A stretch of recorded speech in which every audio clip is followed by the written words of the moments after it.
Welcome back to good morning Telangana. సర్వం తెలంగాణ అంటూ వార్త కనిపిస్తున్నాయి.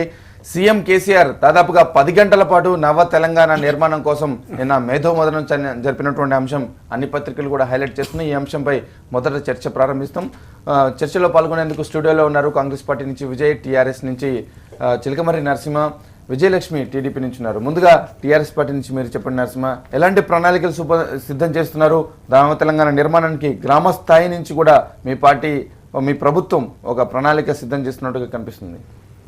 14 సంవత్సరాల ఉద్యమం తర్వాత 50-60 సంవత్సరాల ఆంధ్ర పాలకుల చేతిలో అడుగడుగున మోసానికి, అన్యాయానికి, అక్రమాలకు గురైనటువంటి తెలంగాణ తన సొంత పార్టీని, సొంత ప్రభుత్వాన్ని ఇప్పుడే సాధించుకుంది.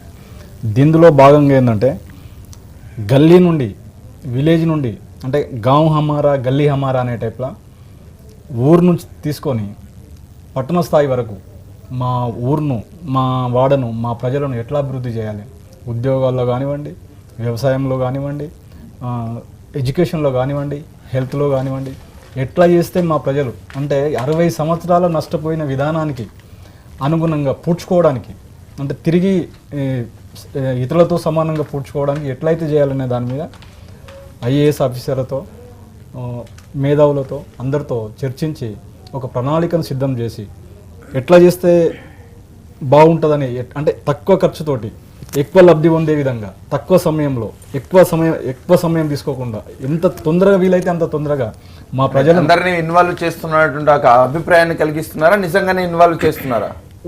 ఉద్దేశం వల్ల ఏంటంటే ఇతరులు ఎవరు ఏమనుకున్నప్పటికీ మా నిజాయితీ ఏంటంటే నిరూపించుకోవడం కోసం మేము ప్రయత్నం చేస్తున్నాం.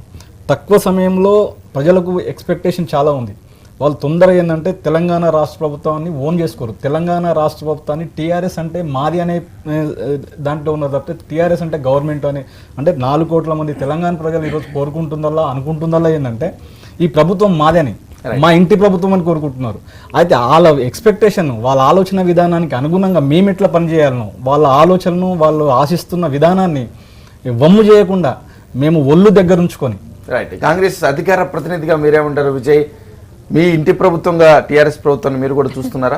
ఇవాళ ఖచ్చితంగా మనం ఒకటి ఆలోచన చేయాలి, చర్చించుకోవాలి. ఏంటంటే తెలంగాణ సమాజం మొత్తం కూడా తెలంగాణ వచ్చినటువంటి ఆనందం కంటే కూడా ఈ తెలంగాణ ప్రాంతంలో రాక్షస పాలన టీఆర్ఎస్ ప్రభుత్వం వచ్చిందనే ఒక ఆవేదనతో, ఆక్రోషంతో ప్రజలు ఇవాళ పడు గ్రామాలలో చాలా మంది ప్రజలు చాలా ఈ విషయాన్ని చర్చించుకుంటున్నారు. ఎందుకంటే వినండి నరసింహ వినండి, ఇవాళ గ్రామాలలో వెళ్తే ఈ టీఆర్ఎస్ ప్రభుత్వం ఏర్పడినప్పటి నుంచి కూడా విపరీతమైనటువంటి కరెంటు కోతలు, చీకటి పాలన, చీకటి ప్రభుత్వం, చీకటి మొత్తం ఎక్కడ పెట్టిన చీకటి మయంగా ఇవాళ గ్రామాలు, పట్టణాలు ఉన్నాయని చెప్పేసి మనం ఇలా చూస్తా ఉన్నాం, కళ్ళకు కట్టినట్టు చూస్తూ ఉన్నాం ఇవాళ మనం. ఎందుకంటే మొత్తం విపరీతమైన 15 గంటలు 20 గంటలు కరెంటు కోతలు ఇవాళ ఉన్నాయంటే ఎంత దుర్మార్గమైనటువంటి ఆలోచన టీఆర్ఎస్ పార్టీ ఇవాళ ఆలోచన చేయాల్సిన అవసరం ఎంత. వారు కూడా చేసేది ఏమి లేదేమో ఆ విషయంలో, ఎవరు వచ్చినా ఏం చేయలేమని చెప్తున్నారు. కరెంటు విషయంలో మాత్రం ఆ మాట అని చెప్పి అట్లా చెప్పి ఆ మాట చెప్పి తప్పించుకోవడము, వాళ్ళు ఒక ప్రజాస్వామ్యబద్ధంగా నడిపే ప్రభుత్వంగా వాళ్ళు అట్లా చెప్పొద్దు. అట్లా పద్ధతి కూడా కాదు అది. ఎందుకంటే ఇవాళ రకరకాల మార్గాలు ఉన్నాయి. రకరకాల మార్గాల ద్వారా కరెంట్ని మనం కొనుగోలు చేసి ప్రజలకు అందించాల్సిన అవసరం ప్రభుత్వం మీద ఉంది. సామాన్యుడు వాళ్ళపై ఈ ప్రభుత్వం ద్వారా ఇబ్బంది పడదు, సామాన్యుడు ఈ ప్రభుత్వం ద్వారా లబ్ధి చెందాలి. వీళ్ళు చెప్తున్నటువంటి గ్రామ స్థాయి నుంచి గ్రామ పాలన, పట్టణ పాలన, నగర పాలన, రాష్ట్ర పాలన అనేది ఏదైతే చెప్తా ఉన్నారో ఇదంతా కూడా మొత్తం కూడా అధికారులను పెట్టి రివ్యూలు చేసి ఏదో చేస్తా ఉన్నాం, ఏదో జరుగుతూ ఉందని చెప్పేసి ప్రజల్లో ఒక తప్పుడు ప్రచారాన్ని తీసుకొస్తా ఉన్నారు ఇవాళ టీఆర్ఎస్ పార్టీ నాయకత్వం మొత్తం కూడా. కేసీఆర్ గారు, ముఖ్యమంత్రి గారు, ఇది చాలా తప్పు. ఇది ప్రజలకు తెలుసు, మొత్తం టీఆర్ఎస్ పార్టీ కేసీఆర్ గారు ఏం చేయరని తెలుసు. కానీ ఈయన ఏదో చేస్తున్నాం, ఏదో జరుగుతుంది, ఏదో వెలుగబెడతా ఉన్నాం అని చెప్పేసి వాళ్ళు మాట్లాడుతున్నాడు. అది చాలా దుర్మార్గం, తప్పు. ఆయన చేయలేడు. 4 రోజుల పాలనలో ఏ నిర్ణయం తీసుకున్నాడో ఇవాళ ప్రజలకు మీరు చెప్పాల్సిన అవసరం ఉంది. ఏ రకమైనటువంటి న్యాయం జరిగే విధంగా మీ నిర్ణయాలను చెప్పాల్సిన అవసరం ఉంది. ఆయన ప్రతిరోజు కూడా వివిధ శాఖల అధికారులతో పిలుచుకొని ఆయన చర్చిస్తున్నది తప్ప ఎలాంటి నిర్ణయాలు తీసుకుంటున్నాడు, ఎలాంటి ప్రజలకు ఉపయోగపడే ఒక ఏ పథకం. ముందుగా టీడీపీ నుంచి మీరేమంటారు? ఇంటి ప్రభుత్వంగా, ఇంటి పాలనగా చూస్తున్నారు అందరూ కూడా అనేటువంటి అభిప్రాయంతో ఉన్నారు ప్రజలంతా అనేది. ఇప్పుడు ఎవరో ఎందుకు ప్రత్యక్షంగా ఆయనే చెప్పారు ఇంటి పాలనగా ఫీల్ అవుతున్నారు అని. తప్పకుండా కేసీఆర్ ప్రభుత్వం ఇంటి పాలన. కేసీఆర్ గారు కొడుకు, అల్లుడు, చుట్టాలు, బంధువులు, దగ్గర స్నేహితులు, ఇంటి పాలన. ఇంటి పాలన ఒక రకంగా, ఆ రకంగా కాదు. నిజంగా వాళ్ళు ఆలోచించింది అదే. చైతన్య గారు ఇప్పుడు ఆయన అధికారం చేపట్టిన తర్వాత హైదరాబాద్లో ఉన్న ప్రజలను భయభ్రాంతులు చేసే విధానాలు చూస్తే, ఆయన తీసుకునే నిర్ణయాలను చూస్తే ఆయన పునర్నిర్మాణం చేస్తారా లేకపోతే ప్రజల్ని అల్లకల్లోలం చేసి భయభ్రాంతులను చేస్తారా అనేది ఆలోచించాల్సిన అవసరం ఉంది. ఆయన అది చేస్తాను ఇది చేస్తాను కాదు, చేసి చూపించండి, పద్ధతిగా వెళ్ళండి. రావటమే మీరు ఇష్టం వచ్చినట్టుగా దాడులు చేస్తూ ఒక వర్గాన్ని ఒక దీన్ని టార్గెట్ చేసుకుంటూ కక్ష సాధింపు చర్యలో భాగంగా ఆయన ఏదో చేస్తే మాత్రం ఆయన చేస్తాననే ఇంటి పాలన అంటే నేను ఆయన ఇంట్లో వాళ్ళు కూడా ఎక్కువ మంది ఉన్నారని అన్నాను. ఇంటి పాలనే తెలంగాణ వాళ్ళు మీకు అధికారం ఇచ్చారు, ఎదురులేని మెజారిటీ ఇచ్చినప్పుడు పరిపాలన చాకచక్యంగా సమర్థతగా అందరినీ కలుపుకుని పోవాలి. 1956 స్థానికత అంటూ పెట్టి అల్లకల్లోలం, కూల్చివేతలు అంటూ అల్లకల్లోలం, కరెంట్ లేకుండా అల్లకల్లోలం. ఏమిటి ఆయన పునర్నిర్మాణం చేసేది? సక్సెస్ అవ్వగలరో చెప్పాలండి. ఆయన కేసీఆర్ అంటున్నారు తెలంగాణ కోసమే ఇవన్నీ చేస్తున్నాను, తెలంగాణ ప్రజలకే పూర్తి ఫలాలు అందాలని ఇవి చేస్తా అంటున్నారు. కానీ పక్కవారు మాత్రం అల్లకొల్లం సృష్టిస్తున్నారు అన్నటువంటి అభిప్రాయాన్ని వ్యక్తం చేస్తారు. అభివృద్ధిని ఆకాంక్షించని వాళ్ళు, ఇప్పటి వరకు పదవులు అనుభవించిన వాళ్ళు, ప్రభుత్వాన్ని తమ గుత్తాధిపత్యంతో అక్రమ సంపాదన చేసుకున్న వాళ్ళు ఇలా అనుకుంటే మేము అక్రమ సంపాదన అంటే తెలంగాణ ప్రజలకు కానీ ప్రభుత్వానికి తెలంగాణ అధికారం లేకుండే అక్రమ సంపాదన చేసుకొని రేపు ఇప్పుడు అధికారం అక్రమ సంపాదన డెఫినేషన్ ఏంటో చెప్పమనండి. అక్రమాలను ఎవరైనా సమర్థించ లెక్కలేనంత వ్యాపారులను, అంటే అక్రమంగా డబ్బులు ఆర్జించి జైళ్ళకు పోయిన వాళ్ళు మీరు, జైళ్ళ పాలైన వాళ్ళు మీరు, అధికారాన్ని అడ్డం పెట్టుకొని ముఖ్యమంత్రి కానీ మంత్రులు కానీ అనుభవించి ఈరోజు కోట్లాది రూపాయలు ఎట్లా సంపాదించారో మీకు తెలుసు. ఇంకొకటి విషయం ఏంటంటే కరెంట్ లేదంటున్నారు.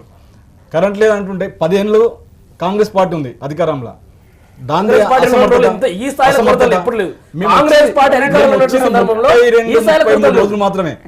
32 రోజులు మాత్రమే. ఇప్పటికే ఇంత ఆక్రోషం అవసరం లేదు. ఇంటి పాలన అని మేడం అంటుంది. ఇంటి పాలన అంటే కేసీఆర్ అనేది అలా కాదు. కేసీఆర్కి ఉండేది ఒక బిడ్డ ఒక కొడుకు, వీళ్ళే కుటుంబం కాదు. కేసీఆర్ అంటే ఈరోజు 4 కోట్ల మంది ప్రజలు కేసీఆర్ను ఓన్ చేసుకొని, 4 కోట్ల మంది కేసీఆర్ను ఓన్ చేసుకొని తెలంగాణ ఉద్యమాన్ని ఓన్ చేసుకొని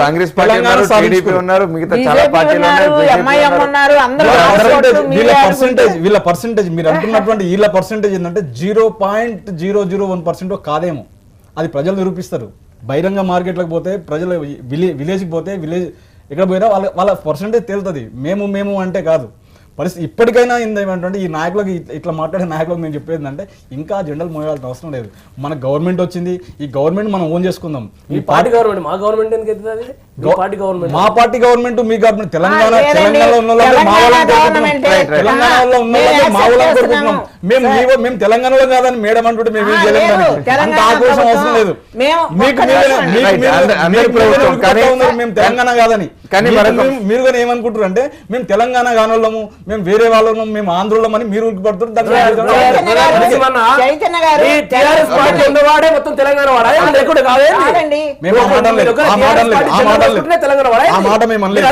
ప్రభుత్వాన్ని మీరు ఓన్ చేసుకోమంటున్నాం. ఇది ప్రభుత్వం మరొక అంశాన్ని హైదరాబాద్ లో ఏదైతే ఇళ్లను కొల్లగొడుతున్నారో వాటిని భయభ్రాంతులకు గురి చేస్తున్నారు హైదరాబాద్ వాసులు అన్నటువంటి ఆరోపణ చేస్తున్నారు. మీరు మాత్రం అక్రమార్కులు ఎవరైనా సరే కన్వెన్షన్ సెంటర్ దగ్గర నుంచి ఎవరినైనా సరే మేము వదిలిపెట్టేది లేదని మీరు అంటున్నారు. కానీ భయభ్రాంతులకు గురి చేస్తున్నారు అభిప్రాయం వ్యక్తం. అన్యాయంగా భూ కబ్జాలు చేసి ఆక్రమించుకొని పేదవాళ్ళను పొట్టగొట్టి ఎవరైతే ఆస్తులు సంపాదించుకున్నారో అలాంటి వాళ్ళకే తెలంగాణ అన్న టీఆర్ఎస్ ప్రభుత్వం భయం అండి. కానీ టీఆర్ఎస్ నాయకులను అడుగుతా ఉన్నా, ఈ యొక్క గురుకుల్ ట్రస్ట్ భూమి అయ్యప్ప సొసైటీలో ఉన్నటువంటి దాంట్లో స్టార్టింగ్ 2-3 రోజులు హడావిడి చేశారు. ఒక 20-25 భవంతులు కూల్చారు. అది కూడా సామాన్యుడు భవంతులు కూల్చారు. మొత్తం పెద్ద బడా వ్యాపారులవి, బడా నాయకులవి, బడా వ్యక్తుల వ్యాపారస్తులవి ఎక్కడ కూడా టచ్ చేయలేదు. లీ మెరిడియన్ స్కూల్ 10 ఎకరాల్లో ఉన్నది. దాంట్లో కవిత గారికి రెవెన్యూ వాటా ఉన్నది. దాన్ని ఎందుకు టచ్ చేయలేదు? నారాయణ శ్రీ చైతన్య కళాశాల యొక్క మెయిన్ క్యాంపస్లు, సెంట్రల్ ఆఫీసులు మొత్తం కూడా 9-10 క్యాంపస్లు అక్కడ ఉన్నాయి. దాన్ని ఎందుకు టచ్ చేయలేదు? మీకు ఏ కోర్టు నన్ను ఆర్డర్ ఇచ్చిందా దీన్ని ఆపండి అని చెప్పేసి మీకు ఆర్డర్ ఇచ్చిందా? మీరు ఎందుకు ఆపారు దీన్ని? ఇలాంటి ఆరోపణలు సహజంగా వస్తున్నాయి. సమాధానం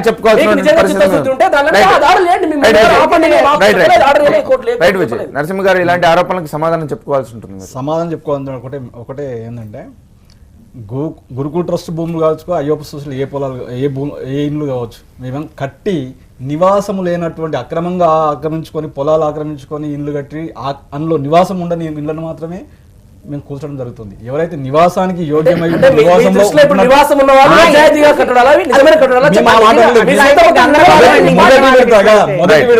మొదటి విడతగా ఎవరైతే అక్కడ నివాసం అక్రమంగా కట్టి నివాసం ఉండని మనం పూర్తిగా పక్కకి వెళ్ళాం, మళ్ళీ చర్చలకు వద్దాం. విజయలక్ష్మి గారు ఇక్కడ చెప్పండి. ఇప్పుడు చూద్దాం సర్వం తెలంగాణ గురుకుల ట్రస్ట్ భూముల్ని కూలగొట్టడం అంటే, ఇక్కడ ఎన్ కన్వెన్షన్ సెంటర్ ఉంది, మెరిడియన్ స్కూల్ ఉంది, మహేందర్ రెడ్డి గారు మినిస్టర్కి ఉంది, కవితకు ఉంది, ఇంకా వివేకానంద రెడ్డి గారు వైఎస్ఆర్ ప్రభుత్వానికి ఉంది, ఇప్పుడు ఆ బుట్టా రేణుక వైఎస్ఆర్ ఎంపీ 10 ఎకరాల్లో మెరిడియన్ స్కూల్ అతను ఎవరో నీలకంఠం అని ఆయన నడుపుతున్నాడు.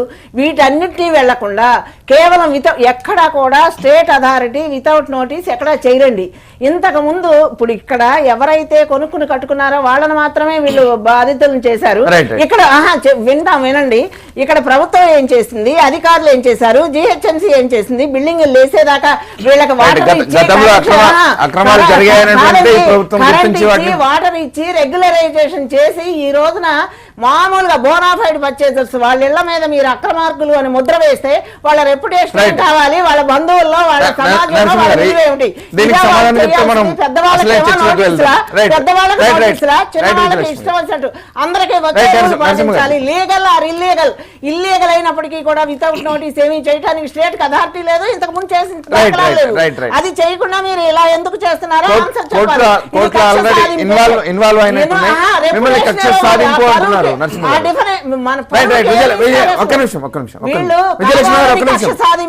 సమాధానం చెప్పండి.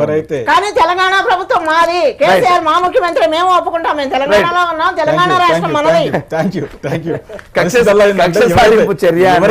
ఎవరైతే పేర్లు పెట్టి ఇప్పటిదాకా మేడం చెప్పిందో వాళ్ళకున్న ఇండ్లు వీళ్ళకున్న ఇండ్లు అని చట్టం తన పని తను చేసుకుపోతుందండి. అందులో ఎందుకు ఆగింది మరి చట్టం?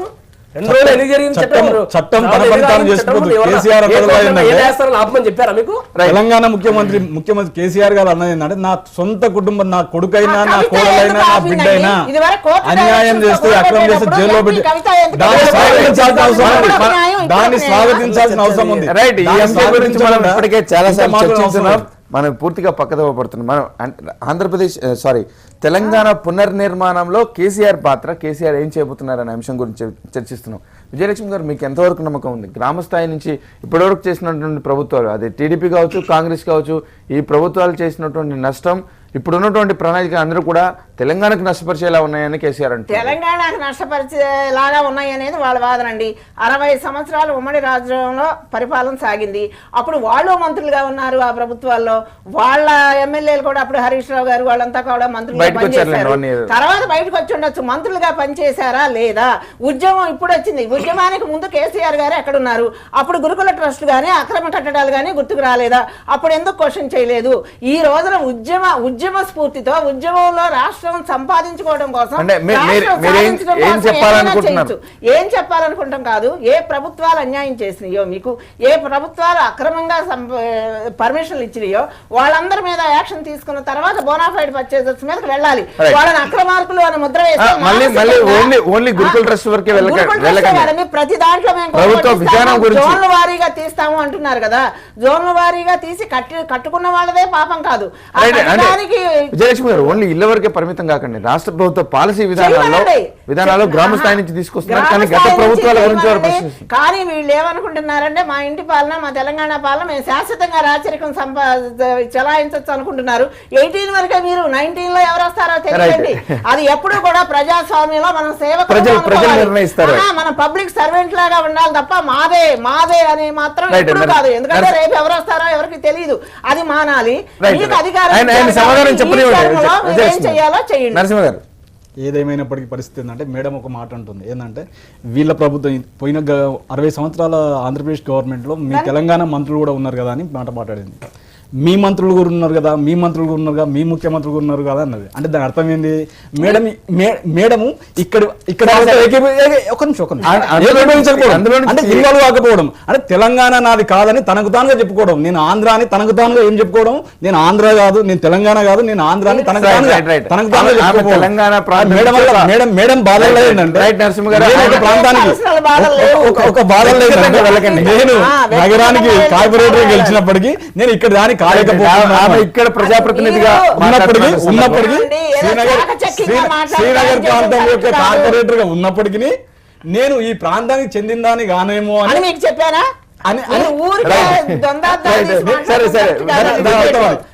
చెప్పండి. తెలంగాణ పాలసీ గ్రామ స్థాయి నుంచి పాలసీ రావాలి, ప్రజల నుంచి పాలసీ రావాలి. మొన్నటి వరకు మీ ప్రభుత్వం ఏదైతే కాంగ్రెస్ ప్రభుత్వం ఉందో, ఎక్కువ పరిపాలించినటువంటి ప్రభుత్వంలో తెలంగాణకి అన్యాయం చేసే విధంగా ఆ నిర్ణయాలు ఉన్నాయి, ఆ విధమైనటువంటి పాలసీలు ఉన్నాయి అంటున్నారు.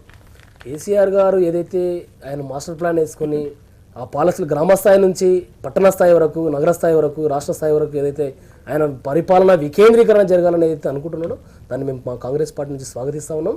దాన్ని ఆయన ఒక పద్ధతి ప్రకారంగా అందరినీ భాగస్వాములు చేసి అందరికీ ఆమోదయోగ్యమైన నిర్ణయాలు తీసుకుంటే తప్పకుండా మేము కాంగ్రెస్ పార్టీగా దానికి మద్దతు ఇస్తాం. విధానాలుగా అందరినీ భాగస్వామ్యం చేస్తున్నా కూడా రాజకీయ పరంగా అయితే మీ ఎమ్మెల్సీలు వారందరూ కూడా పార్టీలో చేర్చుకుంటున్నారు. అది ముగిసిన అధ్యాయం. అది అంటే ఇంకా కొనసాగే అవకాశం ఉందా? జెడ్పీటీసీలు, ఎంపీటీసీలు కూడా చాలా మంది వారు పార్టీలకు వెళ్ళిపోయారు. అంటే పాలసీల విధానంలో ఒక పటిష్టమైనటువంటి నాయకత్వం కోసం అందరూ వెళ్తున్నారని భావించాలా? కేసీఆర్ గారి యొక్క పాలసీలు, కేసీఆర్ గారి యొక్క రాజకీయ అవినీతి అంటే దానికి చాలా చక్కటి ఉదాహరణలు ఇచ్చాడు. మొన్నే ఎమ్మెల్సీ చైర్మన్ ఎన్నికలో చేసినటువంటి ఒక దుర్మార్గమైనటువంటి వ్యవహారము, తర్వాత జెడ్పీ చైర్మన్ల మా మహబూబ్నగర్ జిల్లా చూసుకున్నట్లయితే కాంగ్రెస్ పార్టీకి 28 సీట్లు వచ్చినా కానీ టీఆర్ఎస్ పార్టీకి 24 సీట్లు వచ్చినా కానీ దుర్మార్గంగా రాజకీయ అవినీతి అంటే అది కాదా? మా జెడ్పీటీసీలను కొని నీవు తీసుకొని మీ జెడ్పీ చైర్మన్ ఎన్నుకోవడం, దుర్మార్గంగా కిడ్నాపులు చేసి ఇట్లా కొనుక్కోవడం రాజకీయ అవినీతి. మీరు చెప్పే ఒకటైనటువంటిది వీరి వాదన. కాంగ్రెస్ వాళ్ళ పరిస్థితి అంటే ఇప్పుడున్న పరిస్థితిలో కాంగ్రెస్ పార్టీ మింగలేని కక్కలేని స్థితి. వీళ్ళు ఎంత మాట్లాడినప్పటికీ వీళ్ళ పునాదులు కదిలిపోయినాయి. కాంగ్రెస్ పార్టీ కేంద్రంలో కానీ రాష్ట్రంలో కానీ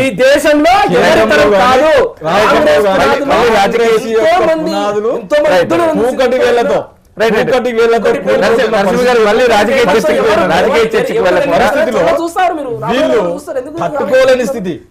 వీళ్ళ గాంధీ భవన్ గేట్లకు తాళాలేసి పెట్టుకున్నప్పటికీ కాంగ్రెస్ పార్టీకి ఎమ్మెల్యే క్యాండిడేట్లు, ఎమ్మెల్సీ క్యాండిడేట్లు దూకి తెలంగాణ గేట్లు బద్దలు కొట్టుకొని వచ్చి తెలంగాణ రాష్ట్ర సమితిలో చేరుతా ఉన్నారు కేసీఆర్ నాయకత్వం. మళ్ళీ రాజకీయ చర్చకి వెళ్లకుండా పాలసీలు రూపొందించడంలో ఎంతవరకు మీరు ప్రజల్ని అభివృద్ధి జరుగుతున్న క్రమంలో ఒక అభివృద్ధి చేయాలనే ఆలోచన విధానంలో ఎప్పుడైనా ఏంటంటే ఒక ప్రణాళిక వేసుకోవాల్సి వస్తుంది.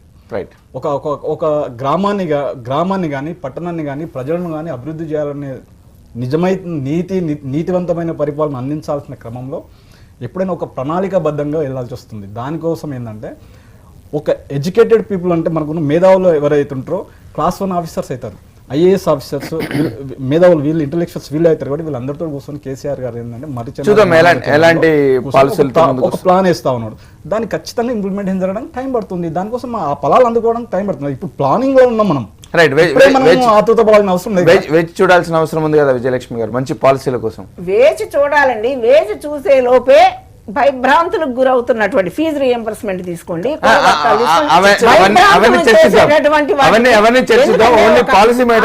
ఎలా చేస్తున్నారంటే ఆయన అప్పుడు పాలసీల్లో గ్రామ స్థాయి నుంచి తీసుకురావాల్సినటువంటి అవసరం ఎంతవరకు ఉంది?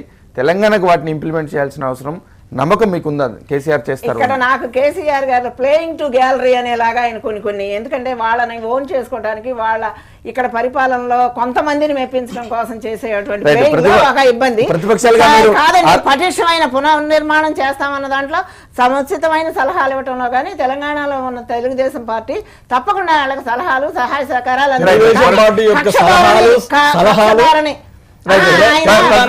తెలంగాణ రాష్ట్ర సమితికి తెలుగుదేశం పార్టీ సలహాలే అక్కర్లేదు. మీరు అసలేదండి.